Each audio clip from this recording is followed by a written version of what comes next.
shopgear.com. The following is a presentation of the Gear Radio Network. Listen up, rock soldiers. This is Robbie Vegas, and I want you to know that this show is sponsored by Unchained Muscle. For all your workout gear needs, shaker bottles, whatever you need, t-shirts, tank tops, men, women, shorts. There's even a spot on the website where you can go and they will donate a portion of whatever you spend to mental health charity. So I'm going to need you guys to check that out. Go there, grab your gear. That's going to be unchainedmuscle.co.uk. If you use code RVegas20, you'll save 20% every time you go to the site. So check that out. Make sure you support our sponsors. They make this possible. What's up, everybody? Welcome to All Bets Are Off with Robbie Vegas. I am super excited for today. We have TJ Zindle of Last Conservative and the Ragbirds, and he is an amazing singer, songwriter, guitar player, solo artist, whatever you need, he's got you covered. He is just an amazing musician. I highly recommend you guys check him out. I think you're going to love this interview. Let us know what you think. Give us some feedback, subscribe, rate us, whatever you got to do. And we're not going to waste any time today, so let's get to TJ here. All right, TJ. Well, first of all, to start, I did just want to say thank you for agreeing to do this. I know you're probably pretty busy and all that, so I do appreciate it very much. And it's my pleasure. Thanks for having me. Yeah, of course. So I've known you for what, maybe like, this is going to make me sound really old, but maybe like 13 or 14 years now. But probably. Yeah, that sounds about right. Yeah, Jeez. So it's cool to be able to do this with you. So looking forward to this one. Yeah, me too.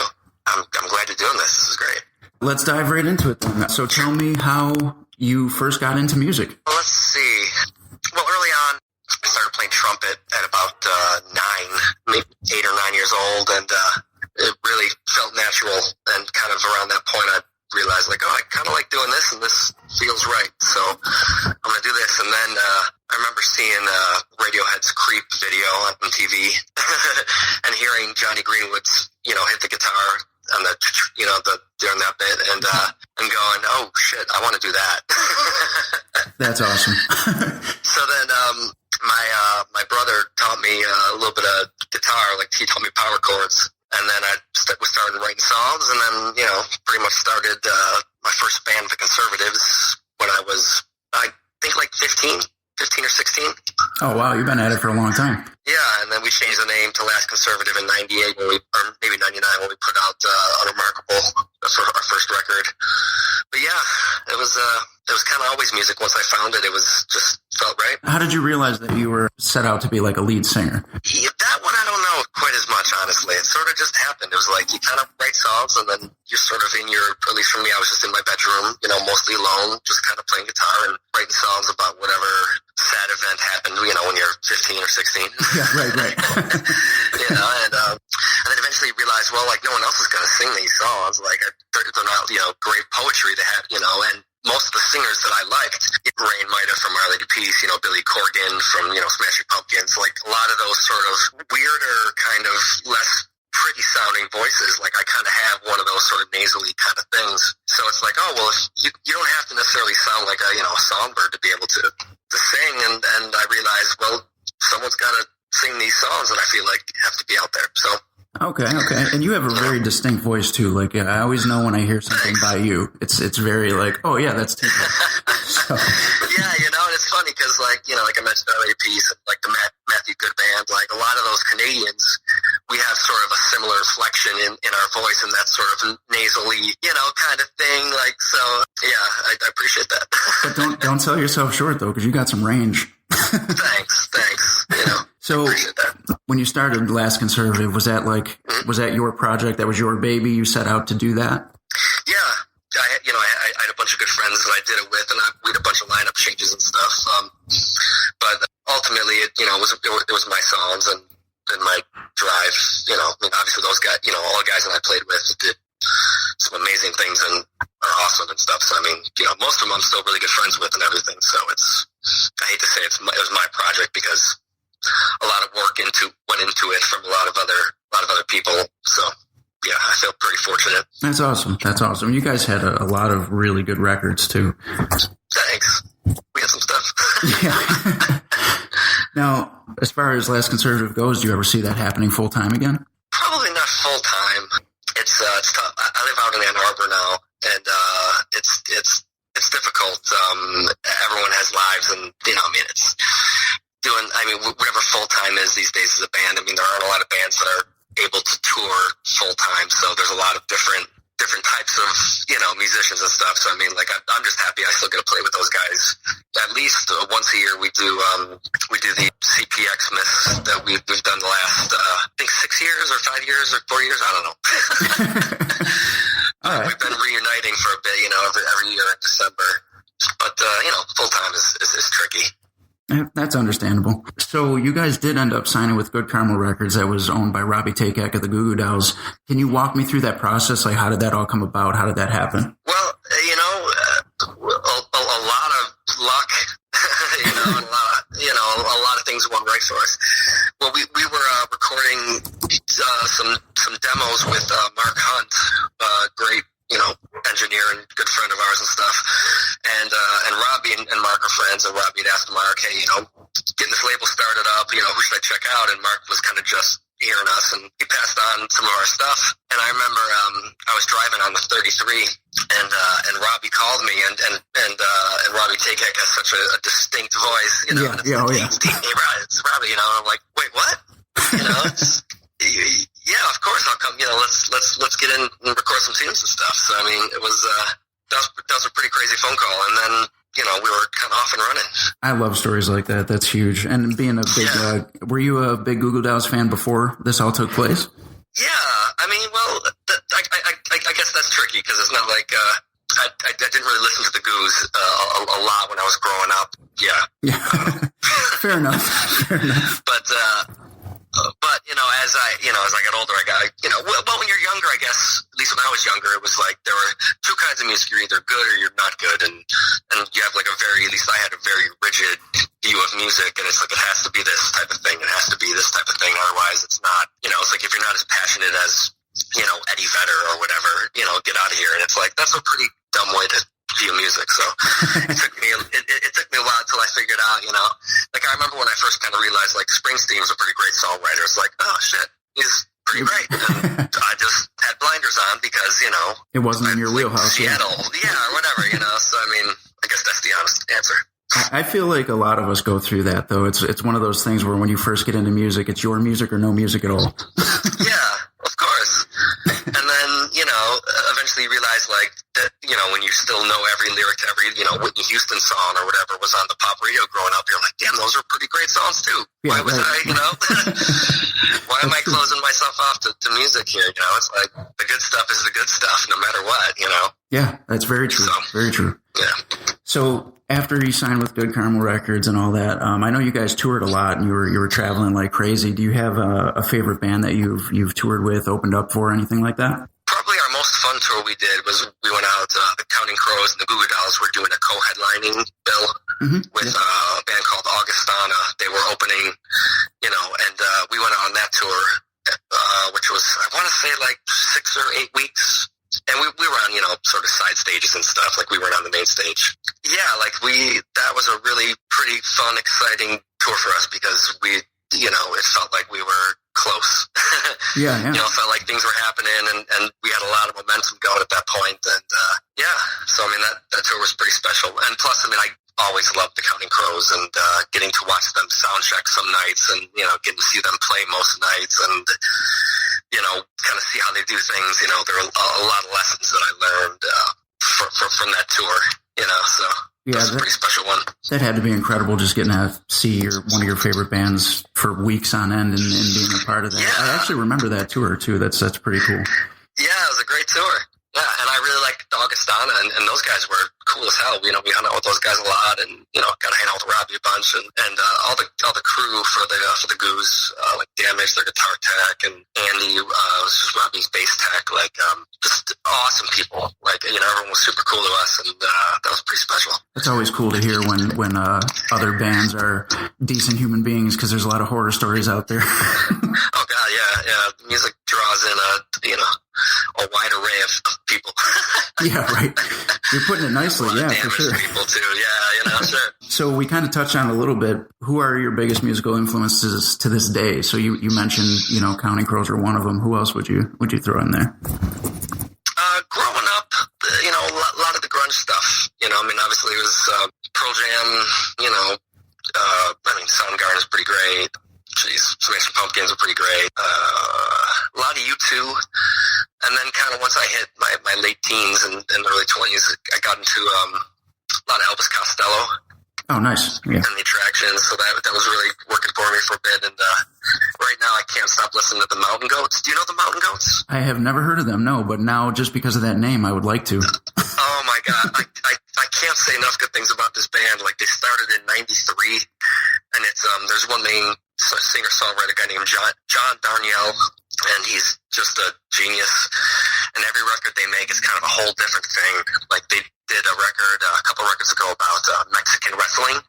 Oh, wow. Which you should get. It's, and I don't have a lot of history in Mexican wrestling, but, like, it's an amazing record to tell, like, 10 or 12 different stories in these songs and still have them be kind of pop songs and have melodies and hooks and like, highs and lows in it. I mean, they're incredible. Well, that piqued my interest right there. Yeah. He also did a record called The Sunset Tree that is just a beautiful record and is maybe the most kind of raw and pure and straightforward kind of emotional expression record I'd ever heard. Is about his stepfather was like a real, abusive, drunk, kind of bad dude. And it's like he tells you the whole story of his house and the whole thing in one record. And it's so raw. And it's like, oh, shit. Okay, there you go, right there. Wow. And it's fascinating. Yeah, it's a great record. That sounds awesome. I'll definitely check them out. Yeah. So you said you're in Ann Arbor now, right? Yeah. Does that have anything to do with you playing with the Ragbirds? Yeah. I moved here in probably 2009. Mm-hmm. I think the Ragbirds is a band that my sister started in 2005.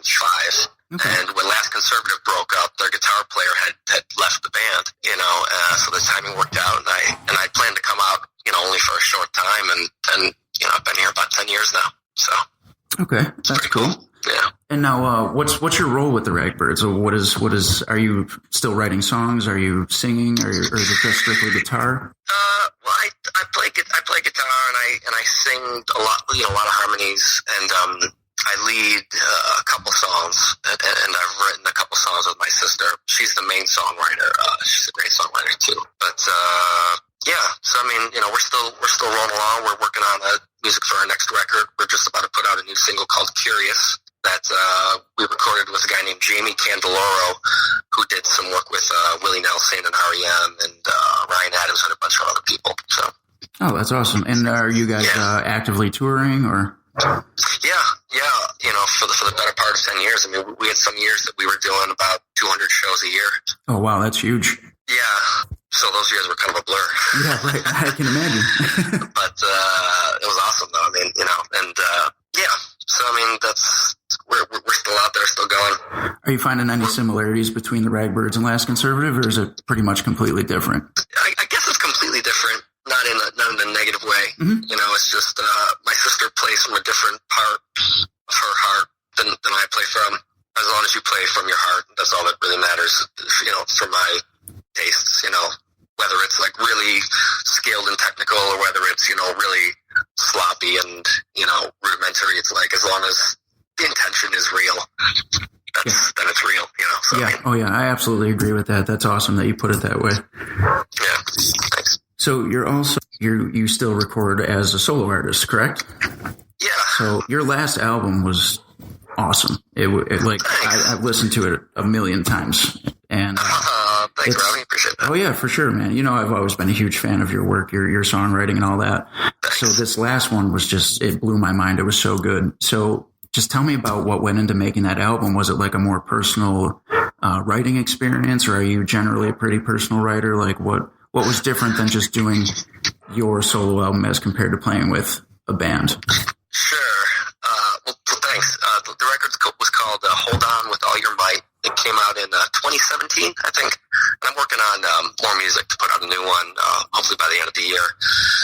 That record was a bit of a roller coaster. It took me about 10 years to make. Yeah, like some of the songs I started writing and recording in 2009, I think, right when the band had broken up. And Mike Zeiss, who used to play bass in Last Conservative, well, he still does when we do our reunions and stuff. He's was like one of my best friends in the world, and he built this really nice studio, over the a decade, I'd pretty much been banging away at this record, just bit by bit. Wow. And, and there were a lot of lows making that record. I mean, it was a real intense one to make because, like I said, my whole life was wrapped up in Last Conservative. That was my universe. And then it broke up and I tried to kind of pull the cord and get it started again, but the motor was dead, type of thing.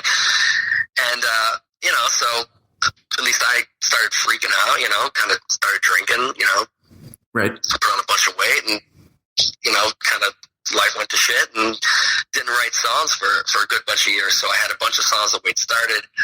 But early on, a song called Gloria that came off, there's an EP that I put it out on because we did it so long ago that we couldn't find the original track of it. So we basically just had to master, the bad MP3 that we had of it. But like that song and You Have It Coming, which is one of the songs off Hold On With All Your Might, those were both from like very early on, like 2009. But yeah, most of my stuff has to be pretty personal. This record was a little broader, which was good. I wanted to take a step back a little bit, and a lot of the lyrics were a little vague for me, and which sometimes is a good thing, Mm-hmm. I was just thinking about how I don't know what a single Nirvana lyric or song is about. Like, not one iota, Yeah. And but that there's greatness in that too. So I mean, Yeah, for sure. I mean, how many people will tell you that Kurt Cobain is a genius? Sure, everybody, yeah, and whatever. There's all sorts of stuff, but yeah. So this record, in an attempt to make it less personal, it ended up being more difficult and more personal to make since it wasn't as natural as when you're younger and you're writing. Everything's like, oh, I'm sad. Here's a sad song. Bam. There you go. Right. Everything's like very, cut and dry. So yeah, it was a tough record to make. Honestly, it nearly scrapped it a dozen times. It nearly came out as EPs. It nearly just, I for one, am glad that you did. Whatever.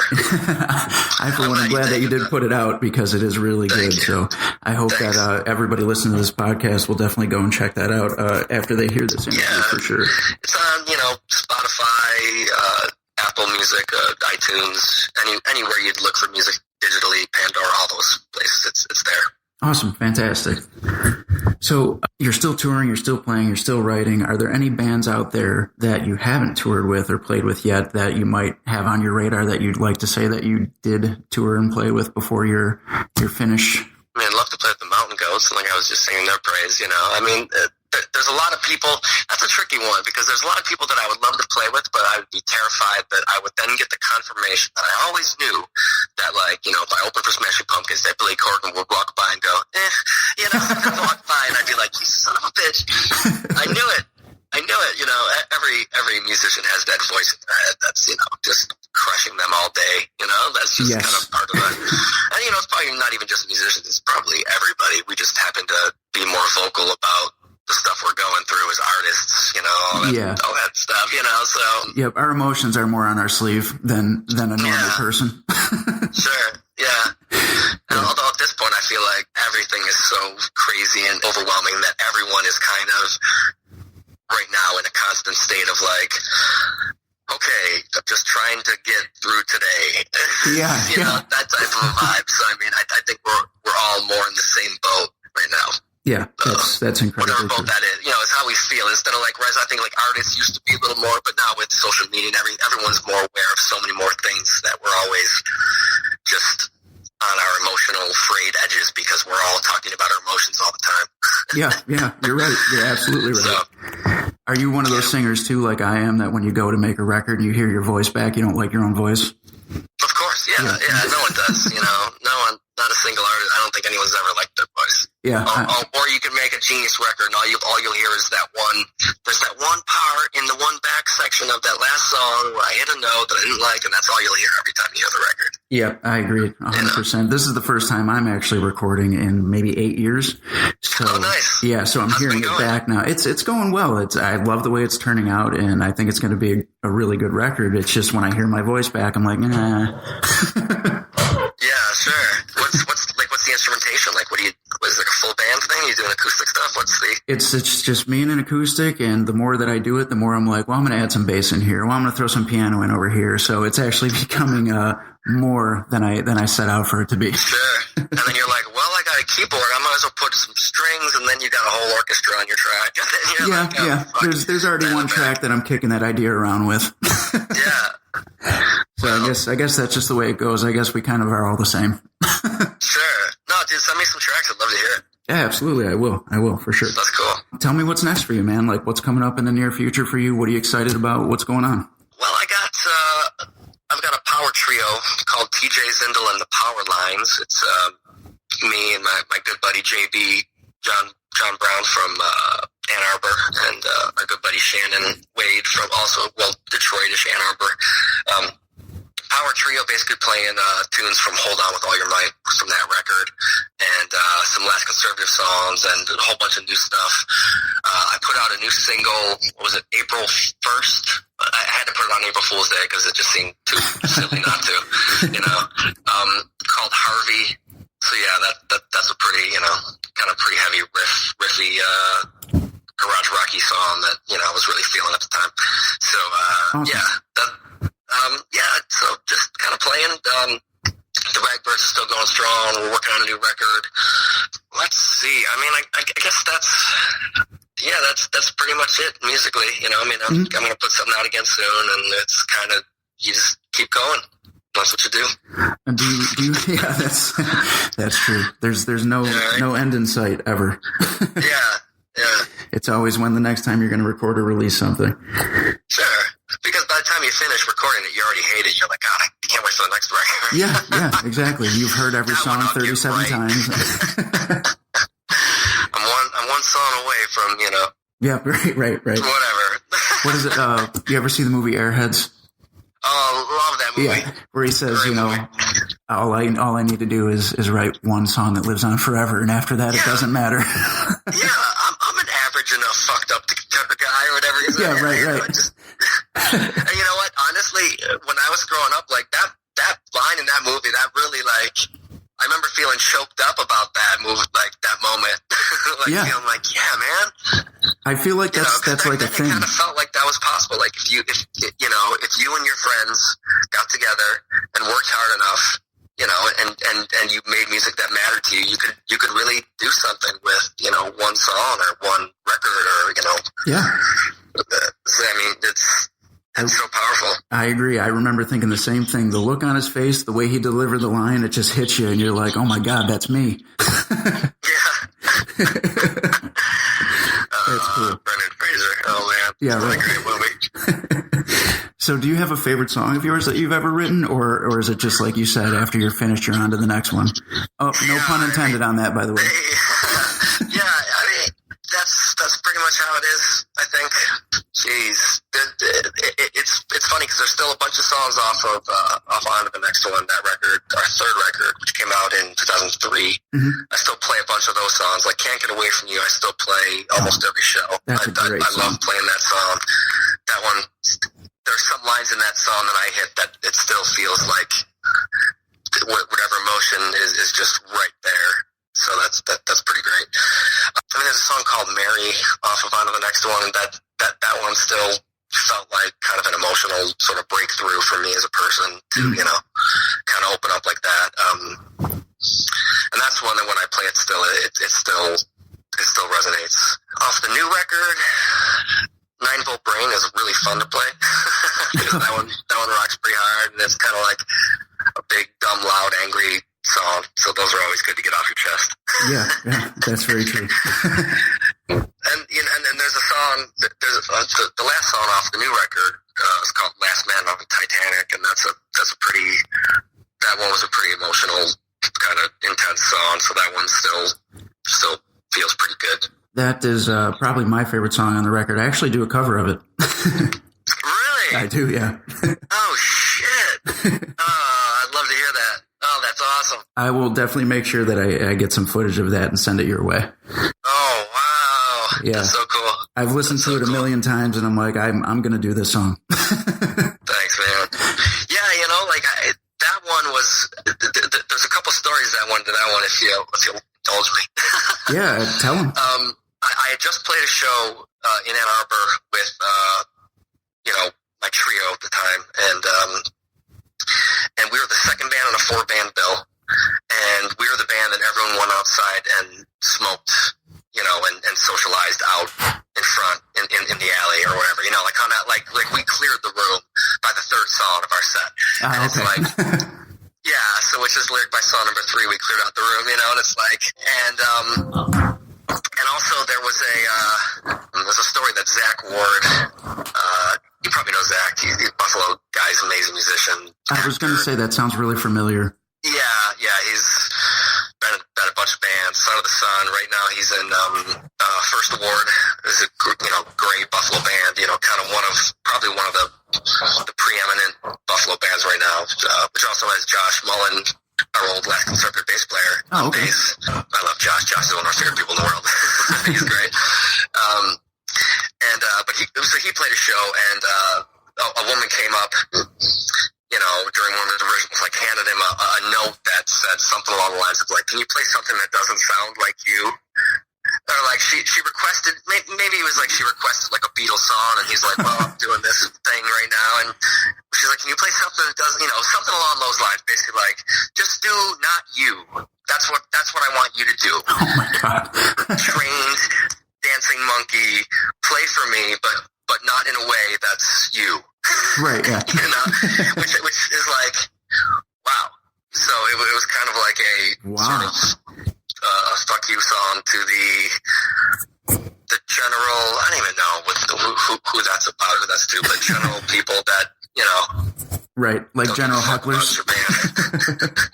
Yeah, I mean, it's shitty audience members or people. I mean, and obviously that's one that with a lot of my songs, however I'm feeling that night, when I'm playing, I can kind of laser beam focus on that emotion. So if I'm feeling like I'm angry, then it's angry. If I'm feeling like I'm in a good mood, then it becomes more buoyant and there's a little more joy to it and stuff. Like, but that's one where it's like it just kind of goes, and usually I end up screaming something. I don't know, whatever.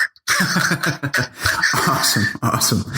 Yeah. Oh, so that's basically a big middle finger to the people who scream "Freebird" and Yeah, I mean, it depends, because you can scream "Freebird" in a nice way, and you can scream it in a mean way. That's true. So, like it all depends. It depends, and you can also respond to what the singer does, how the singer or whatever responds to you screaming "Freebird," and that'll show if you're an asshole or not. Right. Yeah. Because if they're like no, and you're like, all right, cool, just do whatever. If you're chill, that's fine. But it's yeah. I mean, I don't know. All right. Fair enough. Now, before we wrap this up, though, I want you to just plug all your social media, remind everybody where they can find your music, tell them where you're going to be, touring, whatever you want to end this with. Feel free. This is your time to just take over. Cool. I appreciate that. Thanks again, Robbie, for having me. This has been pretty fun. Oh, it's no always problem. great to talk, music and shit with people you go way back with. So, I mean, that's great. I know. I feel like we're just kind of hanging out and shooting the shit. Yeah. And now everybody's just going to get to listen to it. So. Yeah, and there's a bunch of stuff I want to talk to you about with wrestling and stuff. Just fascinated by that world. I mean, that's awesome. Anytime. Hey, we can do it just me and you, or we can sit here and put it on the pod and just talk whatever you want. But yeah, I mean, you could just search for me, TJ Zindle, Zindle. I'm on Facebook, anywhere you'd like. You can find me on YouTube. You can find me on Spotify, on iTunes, and Apple Music, Pandora. You can find the Ragbirds anywhere, those same places. Let's see, what am I doing? The Ragbirds have a bunch of festivals coming up this summer that are going to be fun. We're going to be touring a lot. Do you know when this will kind of go up? Like what type of time frame you guys do? It'll be within the next few weeks, so anywhere from 2 to 3 weeks. Okay, cool. Yeah. Well, yeah, then, all right, I won't plug. I got some shows, but they're like this week and stuff. So, gotcha. But, yeah, I mean, if you look for me, you can find me. It's one of the nice things, but it's also weird to like harangue people. Like, here's all the different ways to find me. It's like, look, if you just put it in any of the million places that you'll type in a name in the internet. Yeah, right. People are so weird. Like, it's even with social media, it feels like feel like I'm harassing people just saying, hey, come to my show. Because it's like, if they want to come to my show, they'll find me. It's such a weird promotional nebulous wasteland out there, man. It's like, it's so tough because, you know, as artists, like, you know, we're not prone to really want to talk about it all that much. Right. Like, we don't want to, like, we just want to go do it, and we don't want to, like, self-promotion is just brutal for so many musicians, you know, and artists. And you know, I'm with you, because I even feel weird when I make like a Facebook invite for one of my gigs. I'm like, this is kind of sure, yeah, you know, and it's weird, like the things that happen. Like, I'm gonna tell this funny story because it's not even funny. It's more like dark humor, sad, funny. Go for it. So Last Conservative did a thing on a show called Advanced Warning on MTV, and it played once on MTV and then a couple times on MTV2, and then it got filtered down to their network. But that summer, we had tour dates all that summer, you know, and we plugged it, and it got really well promoted on the show. You know, the website was there, all the dates, you know, like the dates were easy to find. Like we had everything lined up. And, you know, we do this tour, and we had varying crowds. You know, some were good, some were bad, some were there to see us, some weren't. But not one time did anyone say to me, "Hey, I saw you on that thing on MTV." And I remember thinking, like, not once.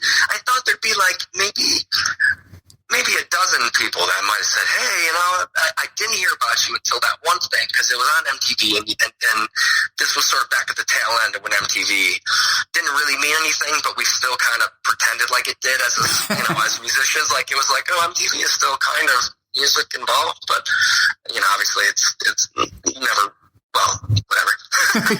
Oh, I know what you mean. Trust me. Right, you know, it's all money. It's all money. So, yeah, right.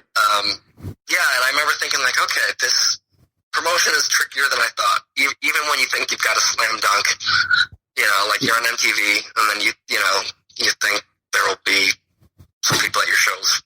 Yeah, right. You know, and that's life, and that was, you know, yeah, that's important. It's important to know that struggle. Yeah. To be familiar with it. If you want to keep playing, you have to keep grinding, and really, you kind of have to stay hungry. Yeah. It's sort of just the nature of it. Absolutely. Stay hungry and stay humble. Yeah. Those are hard things to do. Yeah, absolutely.